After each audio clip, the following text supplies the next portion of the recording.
What's up, wrestling fans? Welcome to another episode of Wrestling After Show. I'm Heath Haynes. And I'm not Joe Hendry, but I'm wearing the shirt. I'm Jonny Fairplay. Jonny Fairplay, ladies and gentlemen. We're coming at you live and direct from the Palatial Reality After Show studios right here in the heart of the Mid-Atlantic territory. And we're going to talk about some wrestling today. Mostly stuff we like, some of the stuff we don't like, and all the little ins and outs and in-betweens and odds and sods in the world of professional wrestling, specifically World Wrestling Entertainment for the most part. We've got a packed edition this week, Fairplay. We got a lot to talk about. Of course, we're in the wake of the Royal Rumble PLE from this past weekend, and we are firmly at the beginning of the road to WrestleMania season on all World Wrestling Entertainment programming. So we've got a lot to cover. We're going to talk about a lot of the action and the fallout from the men's Royal Rumble, the implications of Jey Uso as the winner of said event. We're going to talk about John Cena. Yeah. What is his deal? Declarations. Yeah, declarations of intent, and talking a lot about what's best for business. We're going to be in there. We're also going to talk a little bit about the Mid-Atlantic watch-along that I've been doing of 1985. But to start it all off, we're going to talk about the first thing we saw this weekend on the Royal Rumble, and that's the women's Royal Rumble. Fairplay.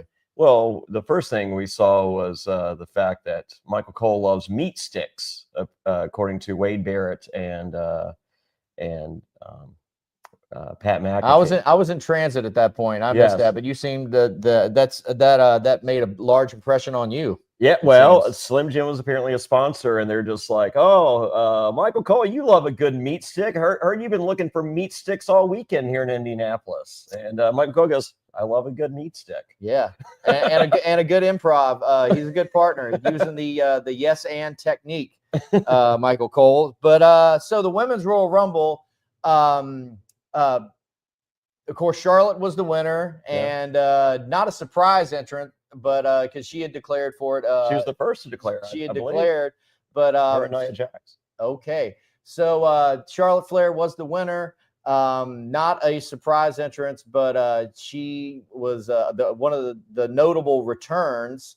And overall, I enjoyed this women's Royal Rumble. More so than I enjoy a lot of women's matches in general on our modern wrestling product. A lot of the matches in general, to me, like, you can really see the strings. You know what I mean? You can really see like the sort of choreography and the preparation that's going into it. Didn't really see a lot of that in this, which is kind of ironic because that's pretty much all the Royal Rumble is. It's just spot moving to this spot, moving to this spot, and people laying out, and people remembering their spots. But it felt pretty good. Notably, I thought it was. It speaks volumes for the women's roster that in years past for the women's Royal Rumble, they had to rely heavily on call-ups, callbacks, and legends to fill out the 30-woman match. But this year, it's just shows the depth of that roster where they were able to rely pretty much on all in-house talent to fill out that. Well, no, I mean, Trish Stratus, Nikki Bella, I think would count for legendary status at this point. And almost she's full-time regular roster, but Natalya is almost at that level as well. But I feel like the most notable surprise / call-up or whatever, the one that made the most impact for me, it would be a tie. Number 2 would be Lash Legend. I thought she comported herself fantastically in this match. But I mean, Jordynne Grace, hello, what's going on, man? Yeah, no, she's had a body transitioning from the last Rumble that we saw her to now, a little softer on the aesthetic. Okay, so less bulk. Still the muscles there. I mean, sure. to see what she did with Nia Jax, that's not something. Or Piper Niven. Piper Niven, yeah, and quite a feat. I think one of the biggest impact, pun intended, of the women's Rumble was either Jordynne Grace or the longevity of Roxanne Perez. Roxanne Perez, not only the Iron Woman of this match, but she set a new Women's Royal Rumble record for most time. I think it was like an hour and 5 minutes. Yeah. Somewhere. She's good. If they can figure, because she's, I didn't watch Ring of Honor, but I heard the perception of management and the push was not received greatly by the fandom. Fast forward to NXT, kind of a similar situation. Right. They love her, the fans not necessarily do. Yeah. And and not like, I don't like you because you're a bad guy. I'm not accepting this. And I don't know if it's the size that's working against her, or she's miscast at the time for heel and or babyface or whatever. But I think with the with what we saw in the Rumble, and if you're not walking away with a little asterisk going, pay attention to Roxanne Perez, this person's important, then you're not paying attention. So yeah. I think with that little asterisk, with that little notice me sticker, I think that's half the battle, and hopefully they can tweak it to where I think she's definitely going to be heel. I think she's I think she's better at the heel than she is at the baby face. Agreed. So I just as far as baby faces go, I don't typically like baby faces anyway, but I really don't like I'm so small and weak baby face. It's like, well, then don't be a wrestler. Go do something else. I think obviously it speaks volumes of the company's faith and hopes for her that she was in there for that long and had that strong of an appearance. I think overall size can be overcome, as we've seen with a lot of female superstars, notably like Liv Morgan right now and Alexa Bliss. Size can be overcome. I think I agree with you. She does work better as a heel. For me, I would like to see the promo get a little more natural. Her promo is still has the heavily scripted feel. Well, you know what? I'll share a story. I was living in Los Angeles, and I was in the car. It was myself and I believe Jeff Hardy and Justin Credible, and maybe The Truth was with us. And we were on our way to what's the place, the River Phoenix place, the Viper Room. Okay, we're on our way to the Viper Room. And Jeff was just starting to get that singles push, and I was like, how's it going, brother? And he was just like, he goes, yeah, man, the promos hard. It's kind of, he's just like, memorizing it. He goes, well, we can all cut a promo, but making it sound like it's real and not just because they're just giving you words on a page. Yeah. And he goes, but I'll tell you something. He goes, that's I'm really holding true to my heart. He goes, Jim Ross had just pulled him aside and was just like, hell, kid, Shawn Michaels was shits on promos when he started. Yeah, I mean, some people can do it, some people can't, and it's obviously something that you learn. But it's the line that gets drawn that separates. I think the upper echelon talent from the people who I think the people that do end up after a while getting mic time are the people that have that ability to either adapt the material to their own sort of way of speaking, or the ones that just can make it seem completely natural and still stick to the script 100%. Yeah. Well, real quick, I can tell you in TNA, when I first got there, Vince Russo was the writer. Sure. And I was hosting. Good luck with any of the shit he fucking. Well, I was hosting a segment called Playing Fair with Jonny Fairplay, and it was a talk show gimmick, and I was supposed to have China as my guest, and she no-showed, whatever. It was a whole thing. So, but I got my script, and I'm looking at it, and I'm just like, Jonny Fairplay wouldn't say this. And Bruce's reply was, Jonny Fairplay says it here.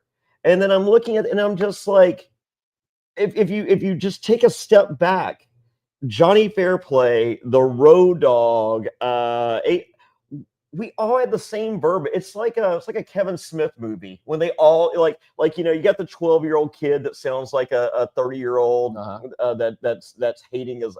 It's the same tone. It's the same dialogue. It's the same character, except there's different bodies saying it. Right. And that's I love the fact that in WWE there are certain writers assigned to certain people and all, and I think that's the difference between WWE and everyone else. It's just tonally figuring it out, and then that person, either you got it or you got it, whether it's repetition or whatever. But I think Roxanne Perez is the closest she's been promo wise. She's not there, but she's the closest she's been. And I think they're going to tweak it and figure it out. Well, they got the best creative in the wrestling world, obviously. What you said goes towards that for sure. Charlotte was the winner. Yeah. And so moving forward, she got a big reaction, in the room. She got an even bigger reaction last night on her first Raw appearance, and then we get the confirmation that she is on the Raw roster, and I'm fine with her winning. I think if you have a healthy Charlotte Flair and a healthy Rhea Ripley, and it is WrestleMania time, that is the match you put on at WrestleMania. It's tried and true. They've done it 2 times in the past. Both stars have been at different phases of their careers so far, for the first match, the second match, and now this match. And it seems like a no-brainer to me. So, yeah, Charlotte wins the Rumble. She did not declare for Rhea Ripley last night. She said she's going to go to NXT tonight, see what she thinks about Roxanne Perez. She's going to go to SmackDown on Friday, see what she thinks about Tiffany Stratton, see if they inspire her, was her actual language last night. But that's a great way to use the winner of the Rumble for the ratings. Yeah, they're going to. You're making a TV show. Well, they're going to drag. It drags it out. Especially if the outcome seems as inevitable as Rhea and Charlotte does. To milk it for a week or two. Just to drag it out a little bit longer. She comes out last night. I mean, to me, Charlotte Flair's a heel. Yeah. I look at her. She's got, she's the queen, the regality, I'm better than you. I'm just better at this than all of you. I'm the natural selection.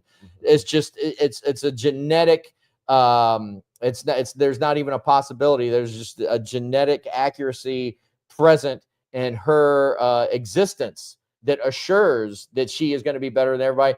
That's a heel. Now, the fact that she came out last night on Raw and attempted to even for a second cut a babyface promo, which she did last night. She came out, she goes like, "You guys don't know how hard the last year has been on me." And it's like, but she did acknowledge the booze. Yeah, well, I think she cut both promos. Well, they had to know that that's where it was. That's where it was. I think they had to know that's what her reception was going to be. Now, but they're like, let's work this in. But maybe they wanted to test the waters. I think that was a misstep because it just made her seem like a little unsure of herself in that moment. And so I feel like that was a miscalculation. I think going with her as a heel is natural. Rhea is super over as a baby face right now. Maybe the top. I mean, she's the top baby face woman she's one of the top baby faces in the company, for sure. Yeah, like you look at merch sales, you look at the pop, you look at the posters. Those are the barometers of how over you are, and she's right there. So I think that's a no-brainer matchup. If you have both of them healthy, what do you think? Well, I think a lot of us were thinking she's probably going to be SmackDown. That's where Andrade is. But then it's revealed. Found out yesterday, divorce papers filed in October. So does Andrade get the boot too? Well, I think he's very much on Wait, is he? He's SmackDown, but does he get the boot? I mean, like, I feel like he was on the Charlotte Scholarship. Oh, I see what you're saying.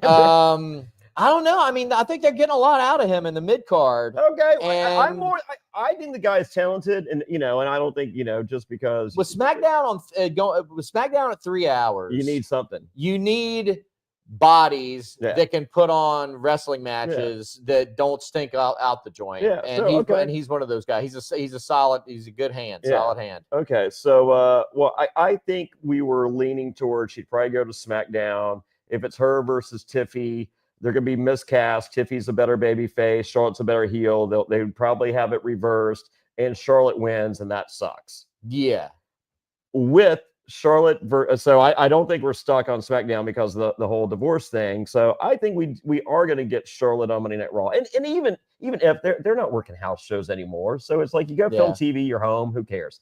So, but I think she is on Raw. I think she is against Rhea Ripley, and Charlotte versus Rhea Ripley. There's no automatic Charlotte wins WrestleMania. Yeah, So agreed. Her versus Tiffy or her versus the NXT person, Charlotte wins. Agreed. It's done. Yeah.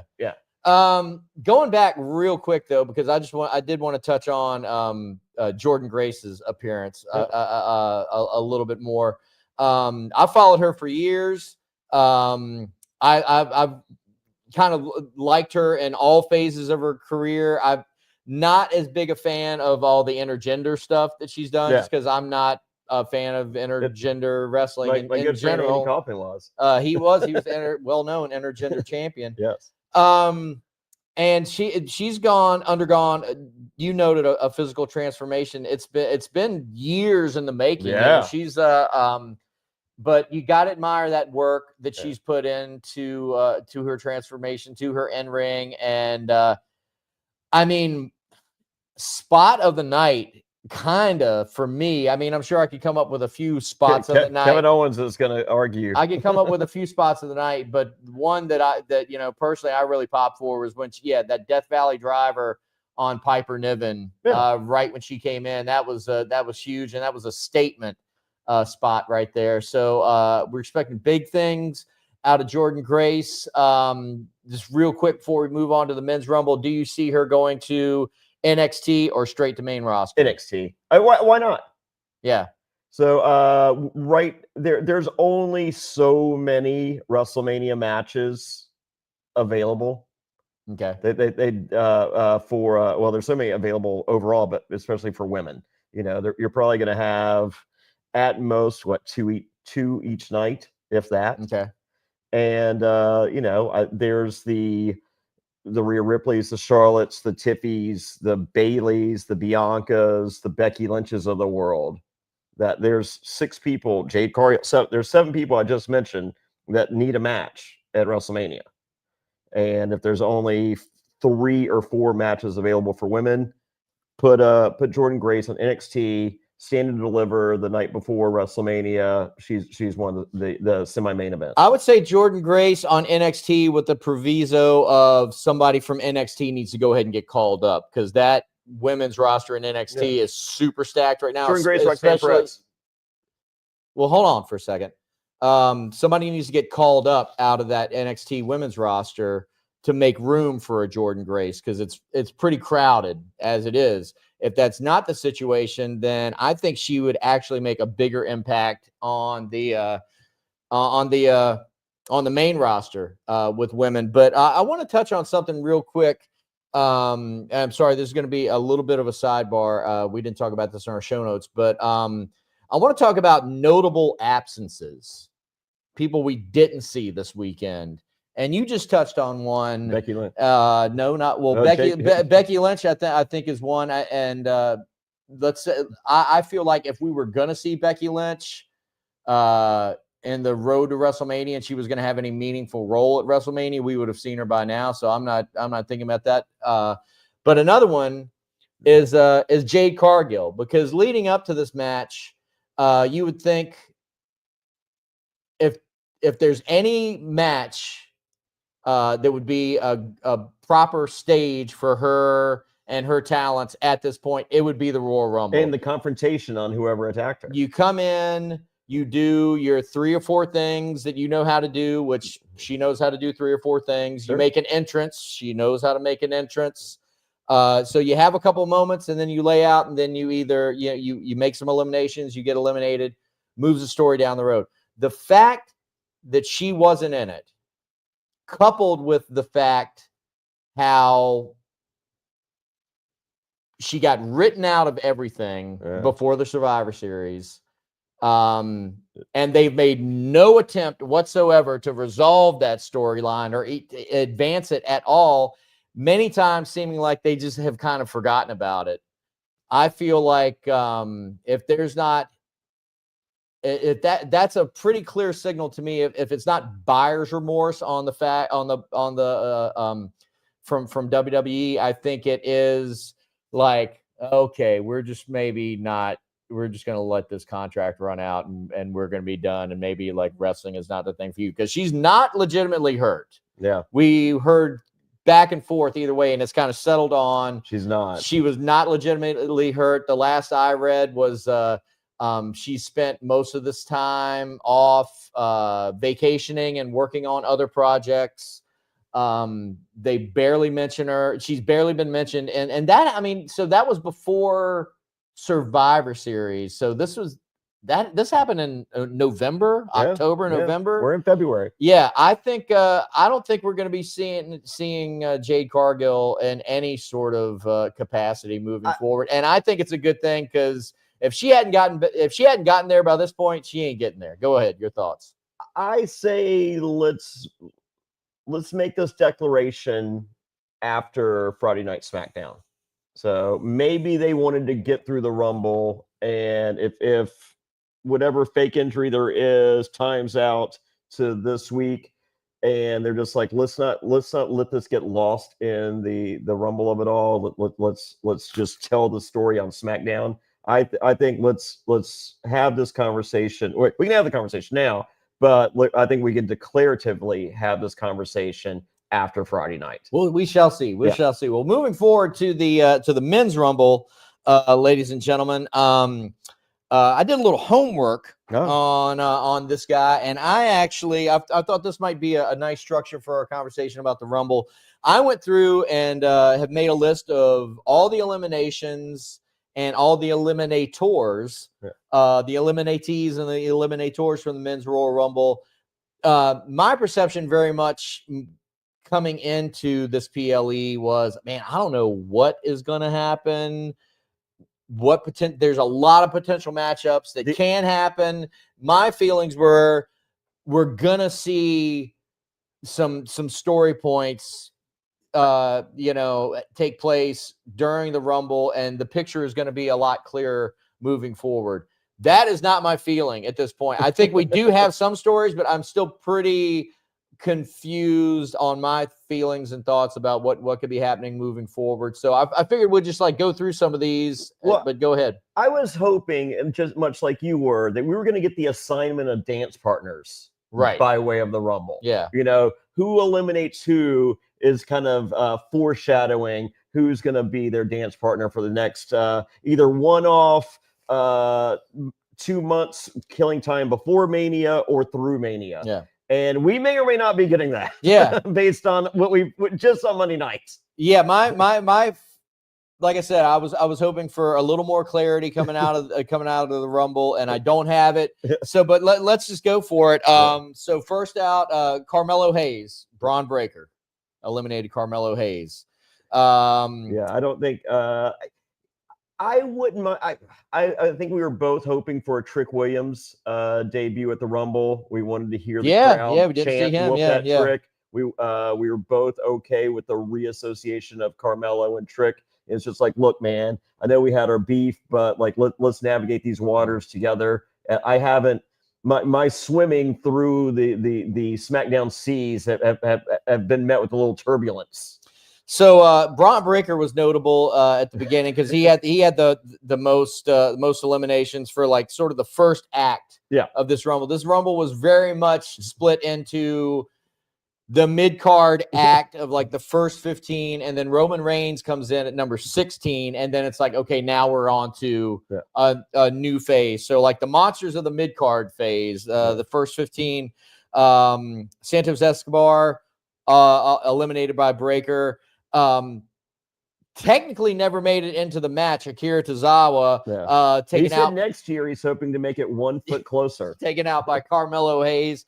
But actually eliminated in the number 3 spot was Otis, and he was eliminated after I Show Speed took over Tozawa's position. And so he actually gets credit for half of an elimination because Breaker and him teamed up to eliminate Otis. And then, of course, in the spot that's been seen like 8 billion times. Well, apparently. And you ask, like, well, why do they involve these guys? This is why they involve these guys. So they 300 million views. So they can get moments like this and get this amount of eyeballs. I Show Speed takes the monster spear from Braun Breaker. Braun Breaker throws him over the ropes. But he doesn't hit the floor. He lands in the waiting arms of Otis, who gets his measure of revenge, tosses him over the immovable force of the new announce table, and eliminates I Show Speed. Chad Gable eliminated by and Jacob Fatu has made his entrance at this point, and he proceeds to go on a tear, eliminating Chad Gable, Rey Mysterio, and Andre. And in very quick fashion. So with Fatu, almost anybody that he came in contact with could be a potential matchup. Yeah, but it was all set up for Braun Strowman to eliminate Jacob Fatu, so we can resolve that feud with a huge stunt bump, a big spectacle, if you will, and no one else needs to get credit for that. Jacob Fatu is so special that anyone else is just like, oh, is that person better than Jacob Fatu? Because they're not. Yeah. Whereas Braun Strowman can do that. Right. And he was better than Jacob Fatu for that minute. But this spectacle that we're going to get on SmackDown this week or next week or even at the Elimination Chamber, there's going to be some spectacle with a tank or a car or whatever. And that will be the demise of Braun Strowman. I think notably we did not have a Fatu and Breaker interaction, or even like a stare down or a gunfighter moment, if you will. But Fatu comes in and in quick fashion lays some people out. He did have a little bit of a stare down with Penta. That was in there somewhere, but so that could be. I think if Penta continues on with his winning ways on Raw, then you could look at a Penta Braun Breaker Intercontinental title match sometime in the near future. Yeah, because they love keeping that line blurry with Braun Breaker, and I'm more than okay with that. Ludwig Kaiser, big winner, big loser of the night, almost the winner of the shortest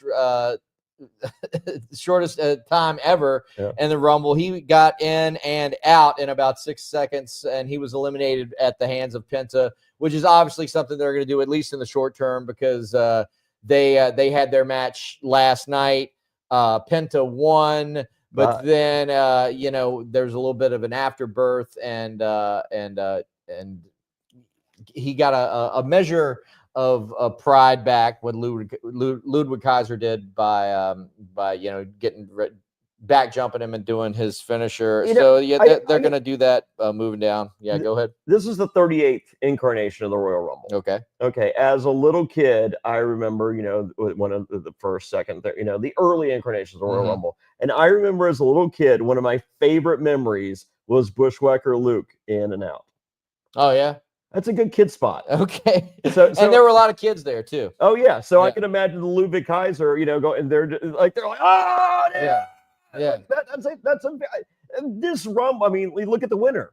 I mean, that's a kid win. Yeah. Yeah. So I did the Pro Wrestling Boom podcast with Jason Powell yesterday, and and there's somebody who's like, oh, Jey Uso, he doesn't know how to wrestle. He's mid card. He's not really main event. I'm like, well, A, his name is main event, so by definition, he's main event. There it is. And B, baked in. There's kids that love this guy. Yep. Love Jey Uso.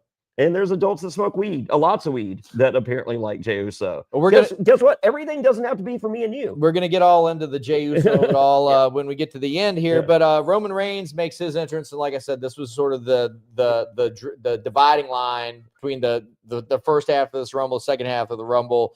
Roman Reigns comes in and shit cans The Miz, Sheamus, your boy Joe Hendry, which I think made a notable entry. I think so. And Braun Breaker. And so, yeah, just really cleared house. They had sort of filled up the ring to that point just so Roman Reigns would have a lot of people to eliminate, which he did. Real quick on the Joe Hendry. I was hoping they were going to be a little more clever on the intro. Like I was hoping for like Wade Barrett's just like a lot of people predicting, maybe some outsiders are going to enter the Rumble this year. Maybe someone from All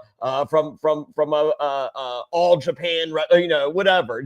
Throw or from TNA Wrestling, that Joe Hendry, and then he said his name, so he appeared. I was hoping they'd be a little more clever with that. Well, we can take a short sidebar right now, and I think one of the biggest shortcomings of the Royal Rumble in general were the entrances, which that's sort of what you hang your hat on for the Royal Rumble. It's that dopamine hit that everybody gets every 2 minutes of anticipation and then resolution. Who's it going to be? Oh, Joe Hendry. That definitely could have been a little more built up for the at-home viewer, like you're saying, if they had sold it on commentary a little bit more. But I found myself, and I was not in the minority here during the course of the show. Countdown, buzzer, silence, music hits. I still don't know who the fuck this is coming out. All the music, and it just goes to the state of music in the WWE right now. It's just all sort of generic. There's no signature for a lot of it. It's all just like either like generic, like AI sort of hip hop or AI metal, and it's. There's no glass break. There's no if you smell. Yeah. Jason Powell suggested. Because they're in cahoots with so many artists now. If you need a rapper to supply you an intro theme song, go to Atlanta. There's 18 of them outside of the stadium, apparently, ready to sit front row. Yeah, I think you're onto something there. I think we need to get to a point where, like, obviously they're making more money than God right now.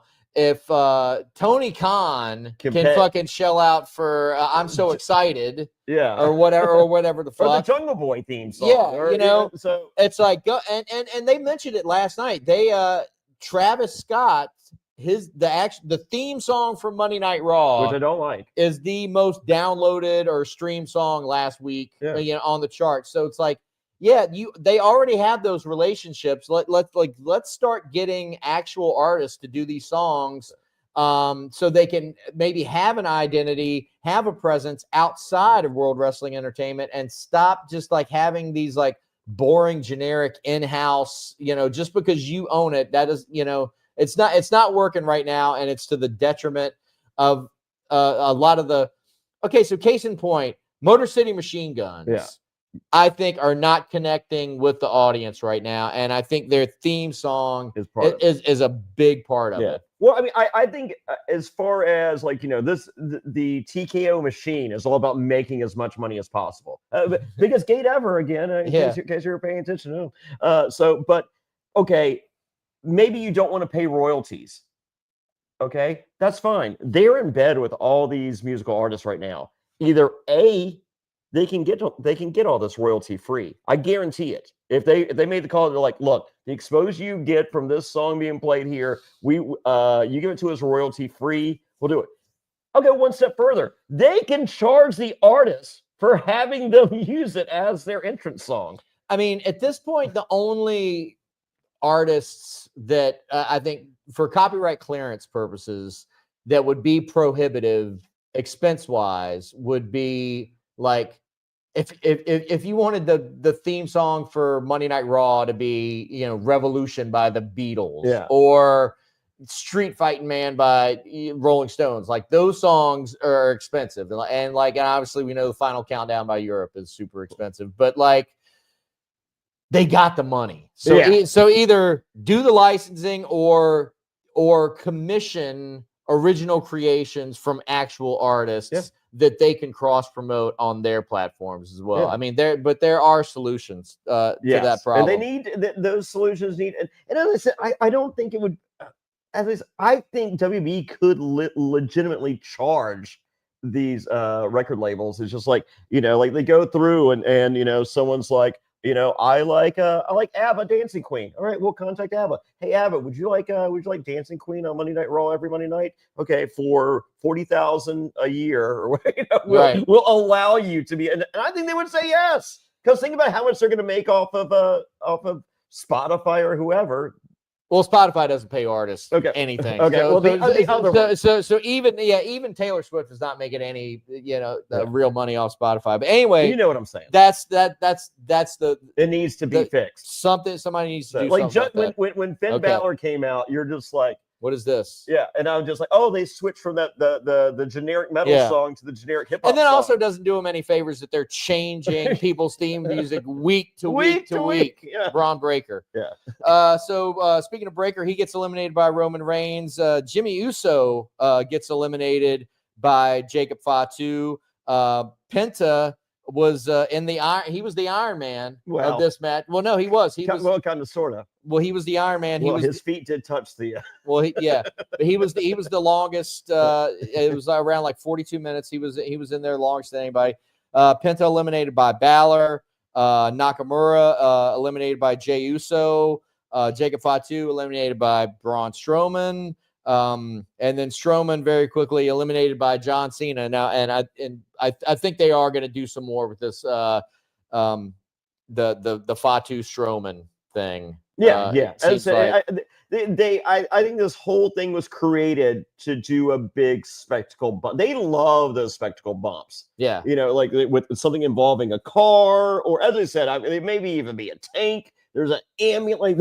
He's going to flip an ambulance over. It's going to be something. Sure. And that's cool. Yeah. Once again, kids like that. Yep, they sure do. Fatu eliminated by Strowman. Strowman eliminated by Cena. Balor eliminated by Cena. Rey Mysterio, who had been in since number 1, eliminated by Damian Priest. Sami Zayn eliminated by Jey Uso. Kind of an accident, kind of not. That's going to be in my reckless speculation following this. Okay. Yes. Drew McIntyre eliminated by Priest and Jey, and there was some controversy about this. If we're and like at the start of this conversation, we were talking about potential storylines coming out of the Royal Rumble as a result of eliminations and who does the eliminating. If Damian Priest and Drew McIntyre is where we're going for WrestleMania, I'm sorry not to cast aspersions on Damian Priest, but Drew McIntyre needs to be in a bigger role, bigger position. He needs to be, you think he needs somebody like Norman Reigns? Maybe Norman Reigns. Yeah. So there was some controversy with that, with that elimination. But at this point, we had I thought it was really nice how they would let the ring fill up and then empty out, let it fill up, let it empty out. And so we had the John Cena, Roman Reigns moment where they're the only two guys in the ring. And there was a good 4 minutes where nothing fucking happened in this match, because you have John Cena and Roman Reigns staring each other down, not doing anything. And then CM Punk comes out. Yeah. And then he gets in the ring. Not in a hurry to do anything. And then they stand around for another 2 minutes. Yeah. Nothing happening. Then Seth Rollins comes in, and then they all pair off, and then the match sort of starts up again. And then the ring starts to fill back up. Sami Zayn, Drew McIntyre, all those guys, and then they're all getting eliminated. McIntyre eliminated by Priest, most notably, but Jey also had a hand in it. Then Priest gets eliminated by LA Knight. LA Knight gets eliminated by returning AJ Styles, which notably they had his old music. Yeah. And it was super impactful because his old music was super over. Well, his old music was a callback to his debut in WWE, which was at a Royal Rumble, which everyone's like, there's no way this is happening. Yeah. Like AJ Styles has to go to NXT and learn how to learn where the hard camera is. Yeah. But they had changed they had changed AJ Styles music, and now that they brought back the original music. So LA Knight eliminated by AJ Styles, and kind of a callback to their previous feud. AJ Styles eliminated by Logan Paul, who got sort of the Kofi spot of jumping from the apron to the announce table, announce table to the barricade to the steps, just as AJ Styles is getting ready to perform a phenomenal forearm. He gets shit canned by Logan Paul. And then we had everybody does everybody's finisher to everybody else. Well, that's how you end a Rumble. Well, no, we're not even at the end yet. But it set the stage for the Roman Reigns, Seth Rollins interaction, which, as much as they like to talk about those guys and their history, no one else feels the same. Well, they've done a really good job of keeping those guys apart. Part is correct, but there's so many people I've chatted with. They're just like, yeah, they haven't wrestled, and that's good, but like, I don't care to see it. It's maybe too far in the past at this point. Possibly. It works for me. Yeah. But there's a lot of people that are just not into it, because it's just like there's so many other things that both them that could be doing, and been there, done that. They could have resolved this a lot sooner than now. Like, so I get all that. I'm for it. I love the idea of either a three-way or including Punk or not including Punk. Well, there's a lot of new viewers, I think, that don't even really know what the Shield is or was, or that it was a thing, or that they even have history beyond what has been referenced on commentary. But Reigns and Rollins have their moment. Then they're in the midst of Do you like that feud or no? Oh, we're gonna get there. They're in the midst of trying to eliminate each other, and then CM Punk comes up behind him, eliminates both of them, which was like, okay, yeah, man, this is cool. And then immediately CM Punk gets shit canned by Logan Paul. Yeah, my man, your guy, with a crappy T-shirt. Now, I think this is interesting, because you and I, we talked about it last week. We started talking about this in November. The possibility of a Logan Paul CM Punk program. It's happening. And it's very interesting that they chose now to plant that seed, because I don't see that being a match for WrestleMania. No.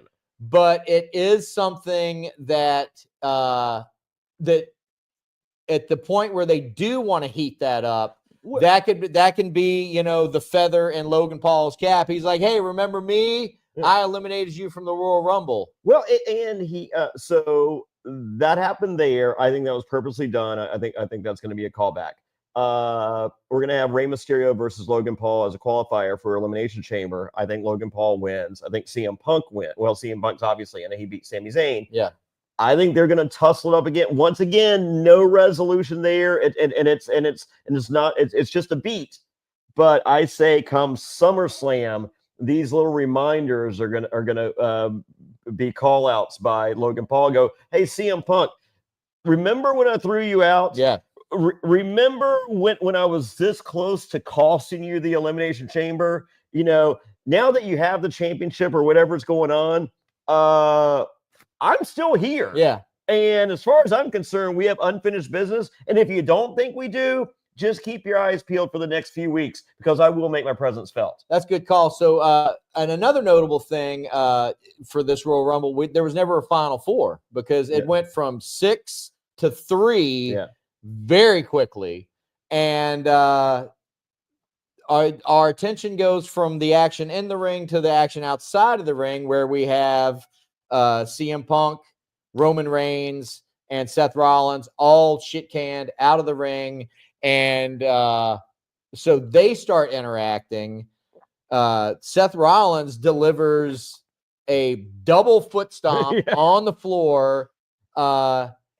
exchanges blows with CM Punk, exchanges words with Paul Heyman, and then delivers another curb stomp to the steps on Roman Reigns, and then makes his way up the aisle. And so this has left some people talking about what you were referring to in a second. Are we going to see some sort of triple threat situation at WrestleMania? Because legitimately, if you're going to see a triple threat match, this is the dynamic you want. You want three guys that all have issues with each other. Yeah. So this conceivably could be 3 singles matches with all these combinations, but instead we're going to put these 3 guys in one match, let them fight it out.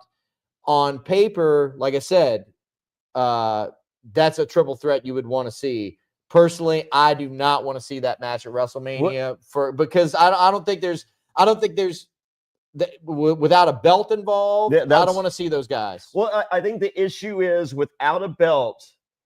That is a Saturday night. That's a night 1 main event at best. Right. It will not be that cannot be a night 2 main event without a championship on the line. Yeah. And I feel we have locked in Jey Uso versus Gunther, night 1 main event. Crowd goes home happy. Right. Yeeting out of the building. Yeah, I think, and we're going to get to that momentarily as well. It's not a match I want to see. I would love to see any SummerSlam. I'm okay with. I would love to see any 2 of those guys against each other. I mean, Punk Seth. I think there's a lot there. There's a lot of road left they could cover. Reigns Rollins. Finally, just get that done. Reigns and Punk. I think that's, so I would want to see any of those matches, but yeah, I would not want to see the 3 of them involved. Well, what about, together. Would you allow the 3 as long as there's a belt involved? If there was a belt involved, I think it would be, I would be all right. I don't see that happening before Mania. We're going to get to that as well. So we're left with Logan Paul, Jey Uso, and John Cena. And then we get down to, Punk is eliminated by Paul. Logan Paul is eliminated by John Cena. Cena and Uso. Uso eliminates John Cena. And the winner of the 2025 Royal Rumble, as accurately predicted on this program by me last week, Jey Uso. Okay, now did you catch the Pro Wrestling Boom with Jason Powell? I didn't. Kudos. So I listened to the PLE Roundtable on ProWrestling.net, member exclusive. Sure. And Jason Powell goes, I listen to a lot of podcasts. No one predicted this. I was like, whoa!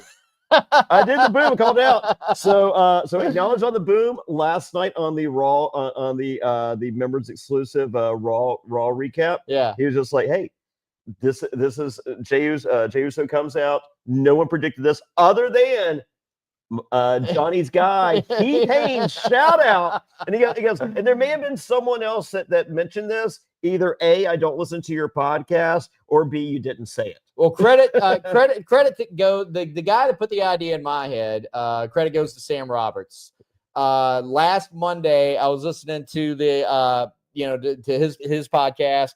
As I was taking my morning walk with Sapphire, my beloved dog, and he was running down his predictions, and he's like, here's the guys that could win it. Here's why I don't think they'll win it. Here's the guy, and he's going through, and he's like, so my pick to win the Royal Rumble, and I'm thinking in my head, I'm like, wait, he's mentioned like all these, who's he going to say? And he says, Jey Uso.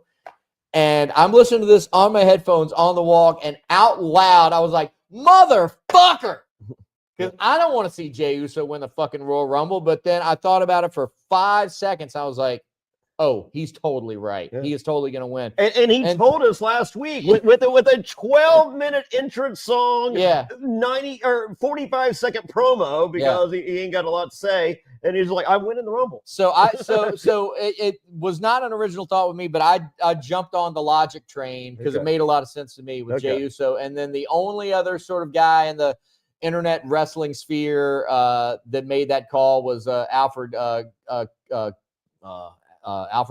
Kanua. I don't know. I've never heard him say his last name, so it's either Kanua or Kanua. wherever the accent lies, from Pro Wrestling Bits on YouTube. He is that with the Z? No, just with an S. Okay. But yeah, we were the three lone voices in the wild that saw the Jey Uso thing coming. So with that, yes, Jey Uso is our men's Royal Rumble winner. Sure. And I don't think he did the press conference, but he did a post-match like ringside interview with Jackie Redmond and pretty much declared right there. He was like, I'm going to be the next world heavyweight champion. Yeah. And spoiler So it's like, and that makes more sense to me than Jay versus Cody. So let's just like, rather than like debate any of that, let's just go with the assumption that he's going to challenge Gunther. I think that's what it's going to be. Night one main event. I agree. He wins, they eat. Yeah, and if you want, and I'm not, and I don't think it's up for debate whether it was the right call or not. I think you could have debated that yesterday before Raw, because obviously his entrance into Raw last night, they made the right call. Yeah. He is massively over. Yeah, now they said, I get he may not be your wrestler cup of tea or whatever. However, it ain't all about you. Yeah. It ain't all about me. So they are selling T-shirts and toys. Yeah. And some toys are opened up and played with and not left on the card and put in a plastic case. What's happening here is, I can put this down. Triple H and creative, they're booking not for the match, but for the moment. Yeah. And let's think about that moment. You think about that entrance, and you think about when he wins, because he's gonna win. You don't have him win the Royal Rumble and book this match to not win at WrestleMania. So they're booking for the entrance and the victory. The match is yada yada yada. Yeah. However, I want to do a little fantasy booking here. I've got a proposition. I think you have a proposition as well. How to make the match not yada yada yada. Okay. So you have the promo. It didn't happen last week, but let's say it happens next week or whenever Jey Uso comes out to declare, Gunther, I'm coming after your World Heavyweight Championship. And in order to do that, I'm going to have to, we've all had a lot of fun, and I love my fans and all the eating and stuff. I love it. The support. I wouldn't be here without you, but I need to get serious about this, and I need to go away for a little bit and really do some training, because honestly, I've wrestled Gunther a handful of times at this point, and he's come out on top every time. I can't expect to go to WrestleMania and wrestle Gunther again when he's already seen everything I have to offer. So I'm going to go away and I'm going to train. And let's say Jey Uso goes away for 6 weeks, 8 weeks, however long it is. With the team that he has at his disposal through World Wrestling Entertainment, he has the ability, with a good, proper nutrition program, to come back after that 8 weeks. You want to talk about a physical transformation? Look like Roman Reigns. He could come back. And what got me thinking about this is, do you remember when Roman Reigns we were watching the Rumble together, Roman Reigns made his entrance. You're like, once again. I was like, how is it possible that every time we see Roman Reigns, it's like he has never looked better? Yeah.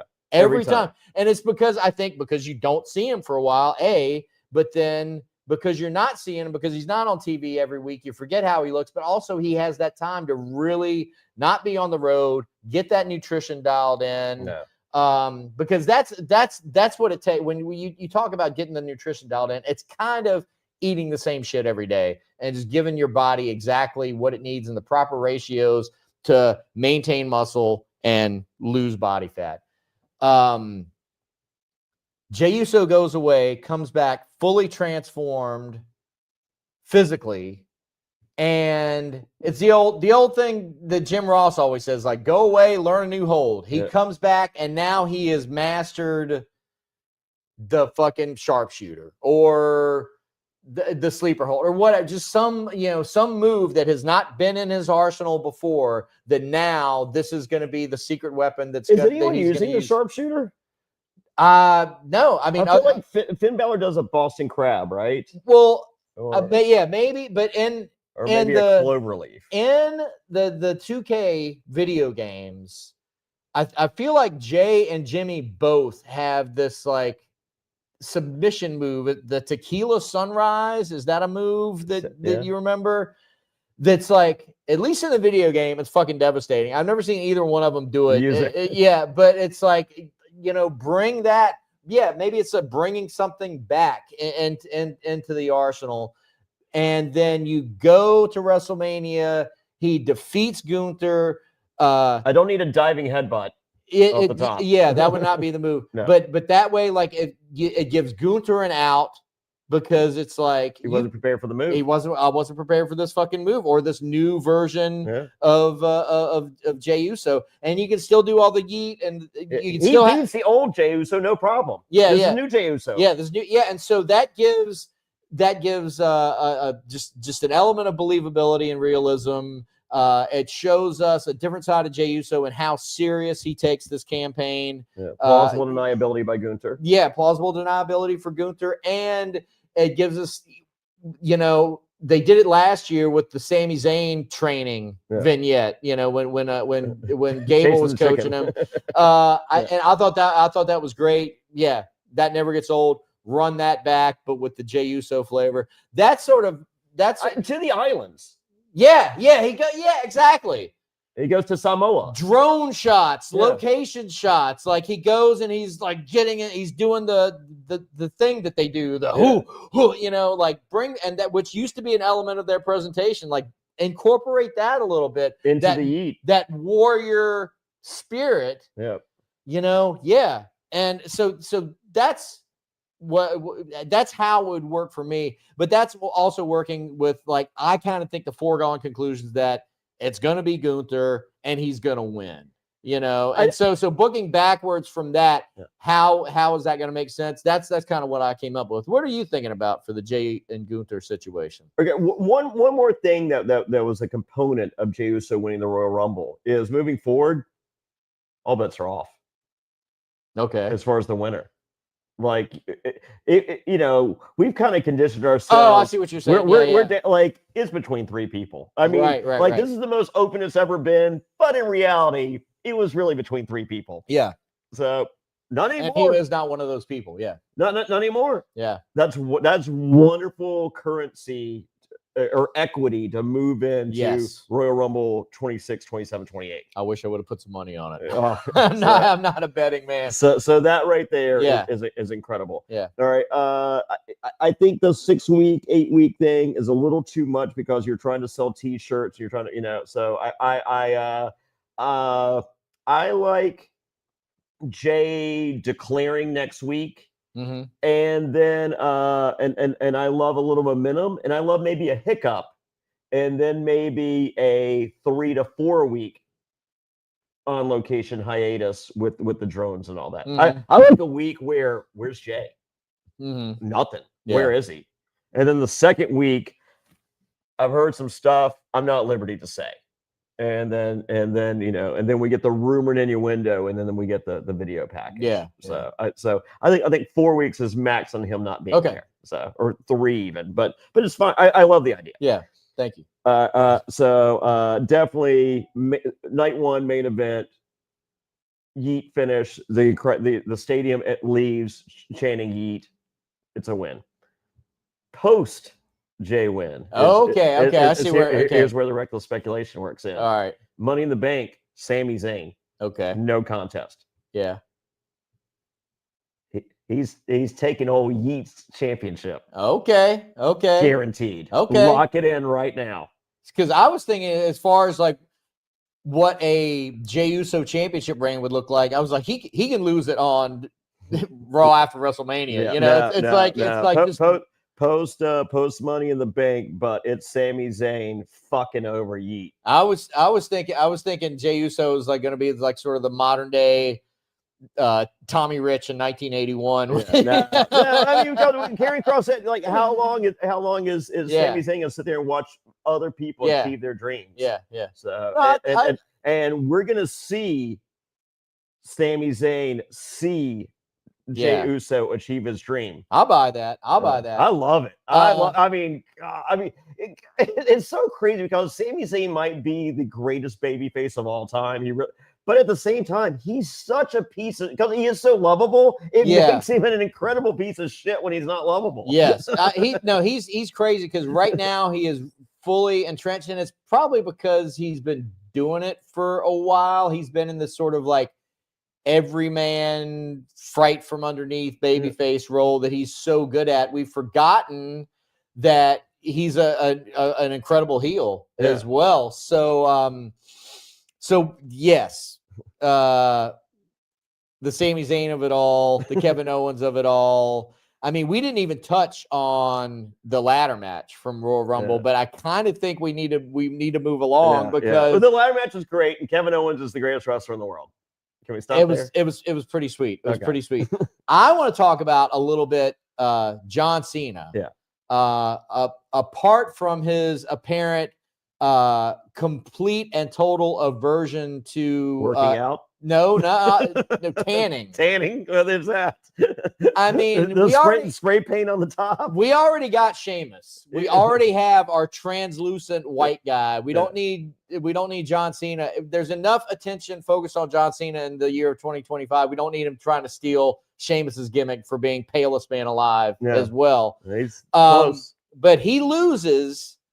And in the post-match press conference, he comes out and we see a very different John Cena than what we've been accustomed to up to this point. Up to this point, it's being, hey, I just want to come back, doing it for the fans one last time, relive those old memories. Glory Days. You know, let's play Glory Days by Bruce Springsteen on the way to the ring. Let's go out with a bang and just like, woo, good time, Johnny. And see y'all later.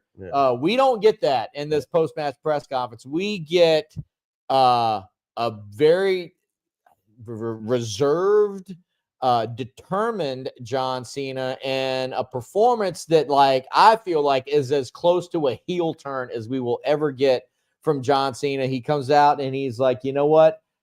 As much as I love the fans and everything, I'm kind of in this for myself at this point. I feel like, I mean, in so many words. Sure. But he does use the exact verbiage of, I feel like me being in Elimination Chamber, main eventing WrestleMania, and winning a 17th World Championship is what's best for business. Yeah.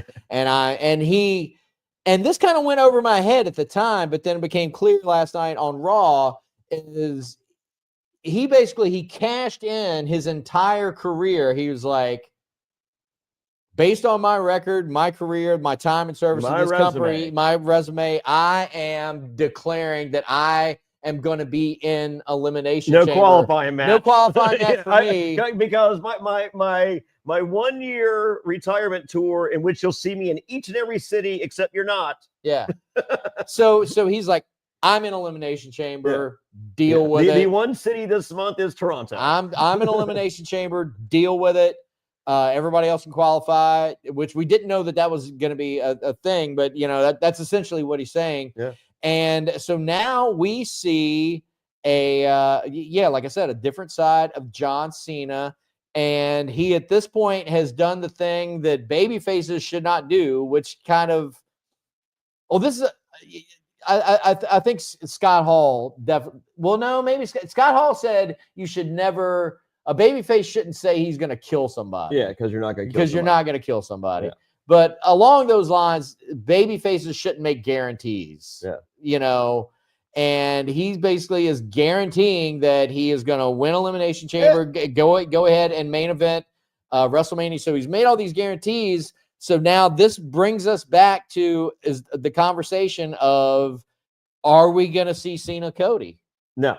Okay. I predict we're going to get a quick exchange between Punk and Logan Paul, which will just be a beat in that story that'll be re-referenced when it comes SummerSlam.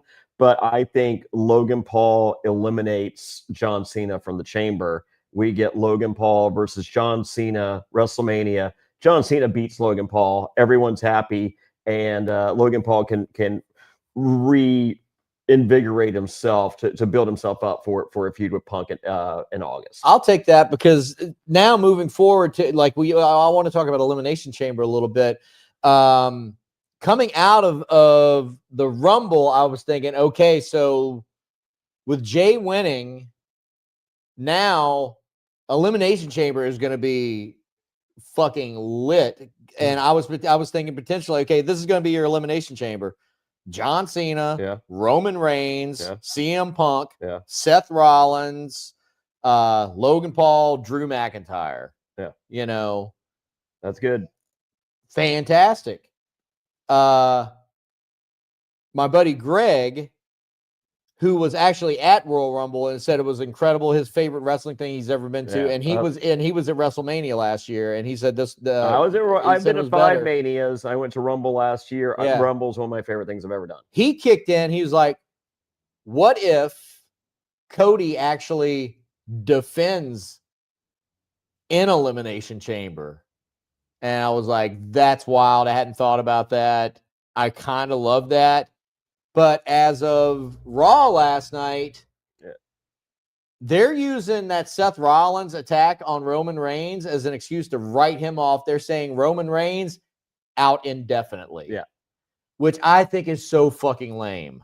Well, I mean, it's tough showing up for gigs, brother. It's a lot easier. It gets. I mean, it's just the road to WrestleMania, Heath. Yeah, no. Why? Yeah. Why now? A couple vignettes, me on my yacht. Yeah, we can do. Yeah, it gets me super uninvested, and that's another conversation that we can have. I really feel like, and this is kind of a case of it kind of sour grapes on my part, because I feel like they haven't done what I wanted them to do, which I wanted the Roman Reigns hero's journey, the road to redemption. That is not what they've done. Literally, him and John Cena are in similar paths of, hey, I'm the hero. Like, yeah, there's all these bad guys busting their ass each and every week to make a television show, but I'll show up when I want to and cheer for me. Roman Reigns, what a dude! Like, our heroes suck. They were positioned to really tell an impactful story with Roman Reigns, which they have not done, and his lengthy absences in between appearances. I mean, I think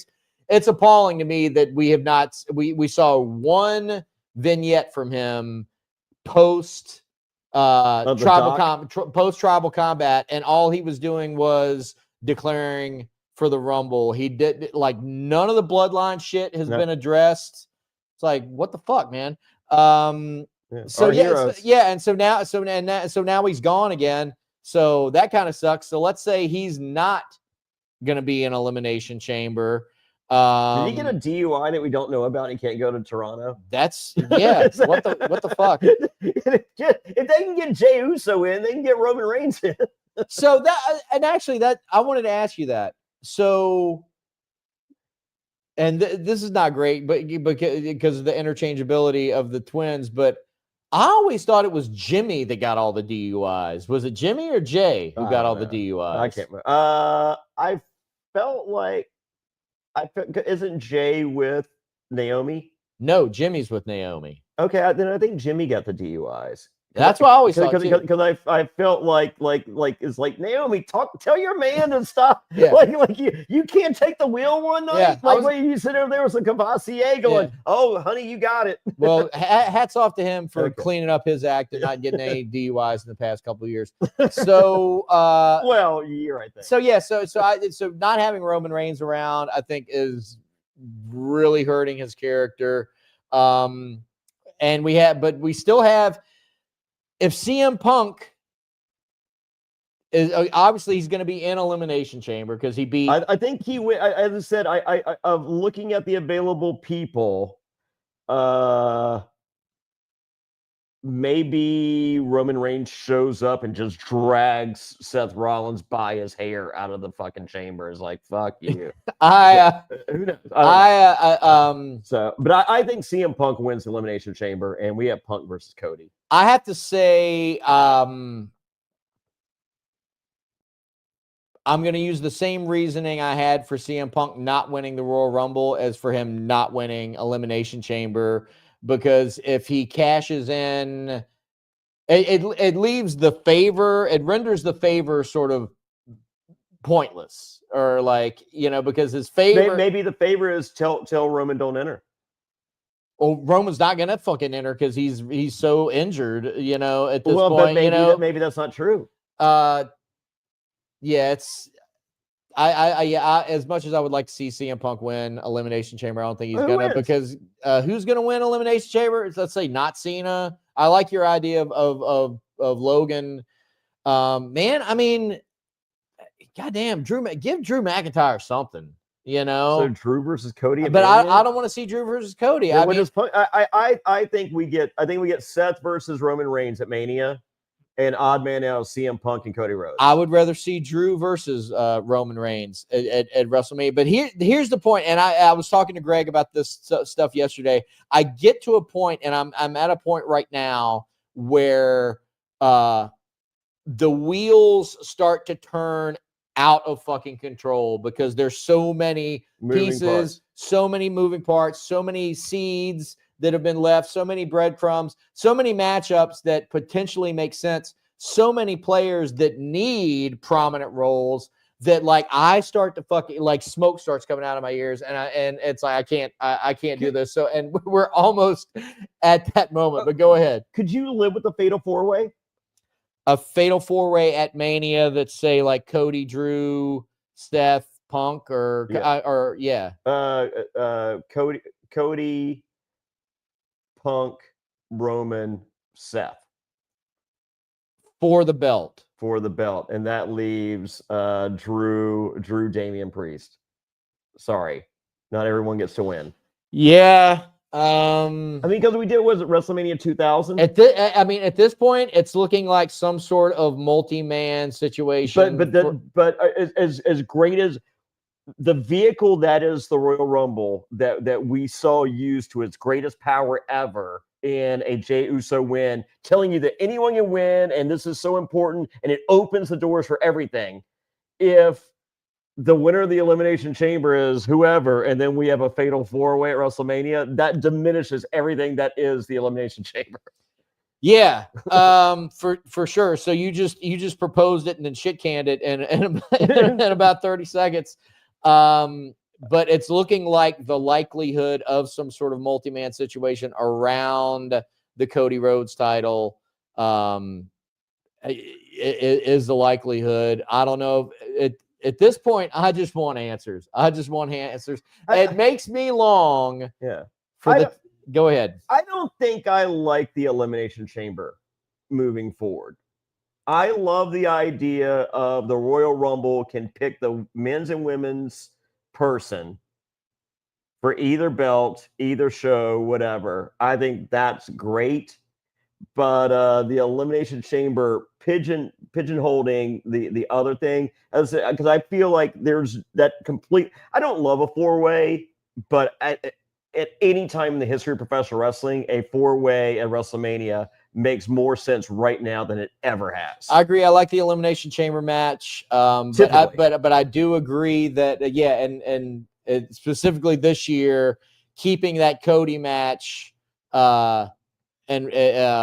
restricted to the winner of the Elimination Chamber does seem to sort of limit the booking possibilities at this point. But all of this makes me long for the days when things were just a little simpler in the world of professional wrestling. Things just, made as much sense as they do now, but just, they weren't so many moving parts. Sure. And ladies and gentlemen, I'm talking specifically about the glory days of 1985, sure. Jim Crockett Promotions Mid-Atlantic Championship Wrestling, as I continue the rewatch here in the 40th anniversary of the 50th anniversary it does make sense of Jim Crockett Promotions. My rewatch of watching Mid-Atlantic Wrestling and Worldwide Wrestling every week. Hopefully, usually on Saturday, the day that the Lord intended all children to watch wrestling programming. I watched it. Saturday was chock full this week, so I watched both episodes on Sunday. Notable developments. Ric Flair's still not around. He's still like sending in all his. He's still waiting for Easy Lover to come out so he can come to the ring with the big gold belt. He's still sending. Well, he's on the road defending in Texas and wherever. This is still the days of the last days of the traveling World Heavyweight Championship. So he's not been in the area. Is giving him his. He's not been in the area, but he has been sending in his promos. But that last fire promo that he cut on Wahoo McDaniel a few weeks ago, that's still getting traction. Wahoo's still calling him out while nipping at the heels of United States Heavyweight Champion Wahoo McDaniels is brash young upstart Magnum TA, or as Wahoo McDaniel refers to him multiple times, this TA Magnum guy, this TA Magnum is, he keeps calling him TA Magnum. I don't think that. Don't know that that's by accident.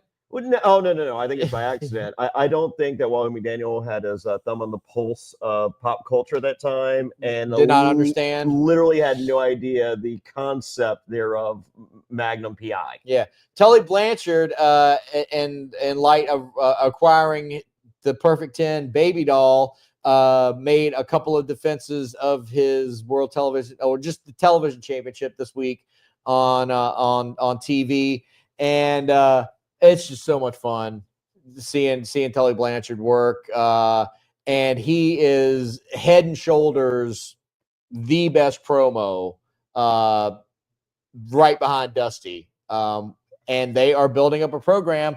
Of course, that you almost cannot utter the words television championship without also uttering the words $10,000. They go hand in hand. Yeah. Dusty Rhodes has presented Tully Blanchard with the ultimatum and the offer of 10,000 Susan B. Anthony dollars. Oh, wow. that he comes out. What would that be worth in today's money? Probably $10,000. I guess more. Maybe more. He comes out with them in 2 sacks on a hand truck, and he's putting out there for he wants to wrestle Tully Blanchard for his $10,000, the 10,000 in Susan B. Anthony's, and then also but Dusty Rhodes has also said that it's going to be on my terms and my rules. Sure. So we have yet to see how that's going to develop.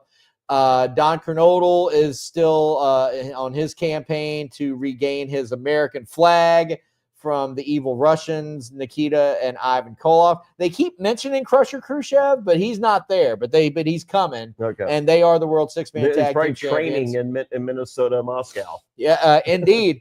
We get to see the tag team of the young upstarts, the American Starship. Yes. American Starship Eagle and American Starship Coyote. Yes, worst names in the history of professional wrestling. And if you had to bet money, probably not going to work out for the two. Dusty did not win them all as far as the as far as the concepts go, and this concept of a tag team has got American Starship, baby. I'm the American Dream. Y'all gonna be the American Starship. Starship, it's great. You be Coyote. You be Eagle. Yeah, they're gonna love it. They're gonna love it, baby. And we'll be like American Starship because we put it over the whole time. You stay them all together. So, but those two are Scott Hall in the role of Coyote and Dan Spivey in the role of Eagle, who stuck around. And I remember as a kid being like, "Wait, why is this guy?" Because Scott Hall goes away. Yeah, he goes to AWA. They rename. They go from American Starship to Golden Starship. Because at some point, or Golden Eagle, Dan Spivey is Golden Starship Eagle, or maybe just American Starship Eagle as a single, and I'm like, holy shit, what a gimmick, what a name. What a gimmick, brother. American Starship Eagle, but they have a tag team match this week against Paul Jones his tag team at this point is Superstar Billy Graham and his karate gimmick, which is the shits, and Redneck Roddy, and the Barbarian, which he's fine, but I never would have thought that my big takeaway from my 1985 rewatch would be, wow, Paul Jones getting the Hitler gimmick was actually an upgrade, because the number one Paul Jones gimmick, just as your sequined tuxedo cane wielding heel manager, sucks so hard, man. He is the worst on interviews, on promos. It sucks so bad.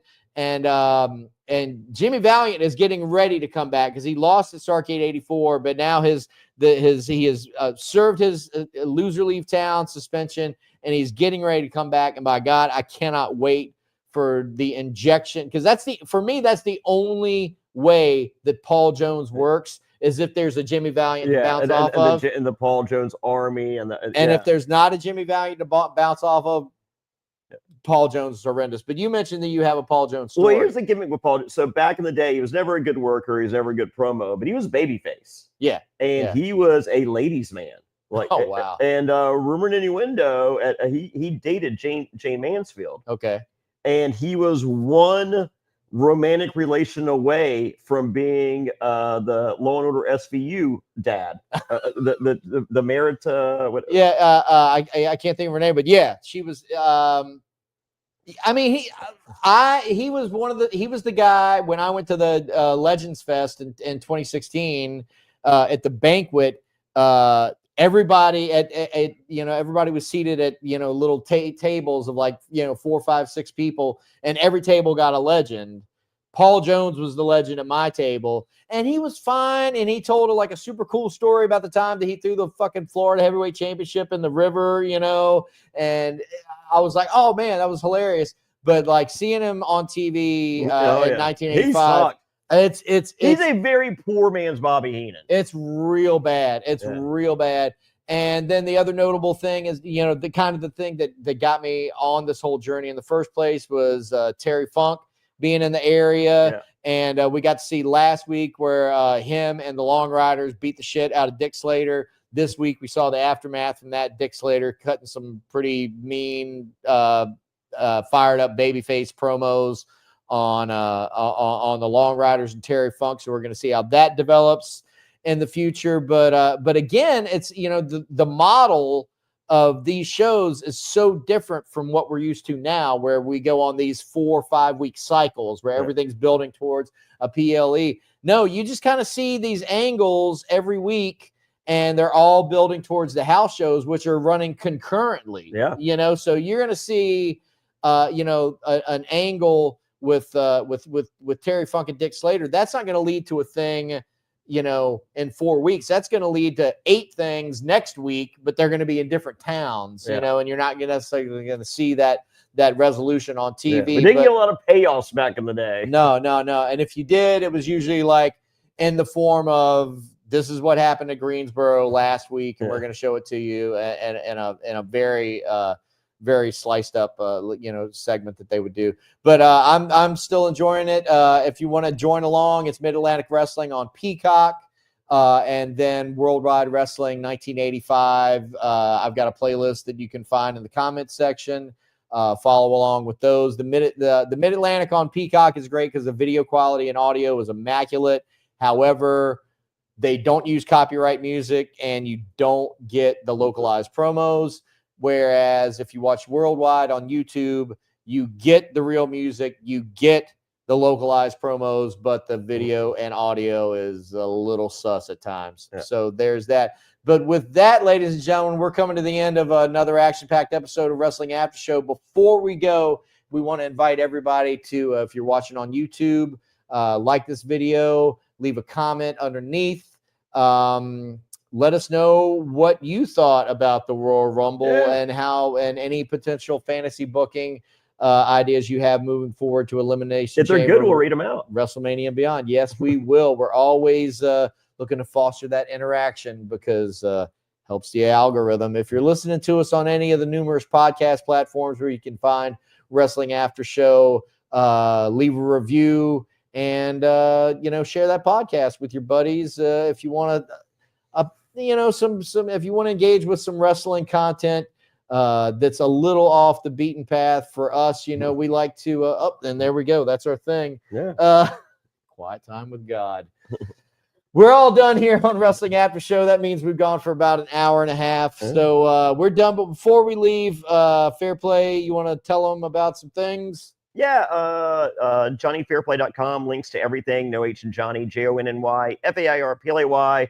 I'm going to be in Norwalk, Connecticut, February 27th for the premiere of Survivor Season 48. It's a best trivia ever. Go to besttriviaever.com. That's besttriviaever.com. I'm going to be at a pizza place, and it's going to be cool. Let's trivia in March. I'm going to be at Boca Raton Wrestling Federation. We'll talk about that later. Then Australia, March 15th and 16th. I'm going to be in Melbourne and Sydney. Actually, reverse Sydney, then Melbourne. But look for that at survivortix.com. Tickets going on sale shortly. And get yourself a Cameo, cameo.com/Jonny Fairplay. Once again, links to everything at JonnyFairplay.com.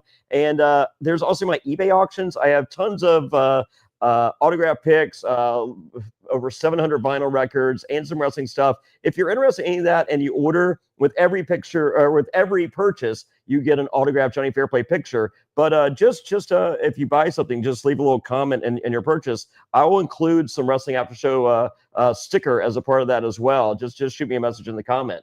And Heath. I can't follow that up, ladies and gentlemen. For Jonny Fairplay, my name is Heath Haynes. We'll see you next week on another episode of Wrestling After Show. One of the only people that picked Jey Uso. Who's to say?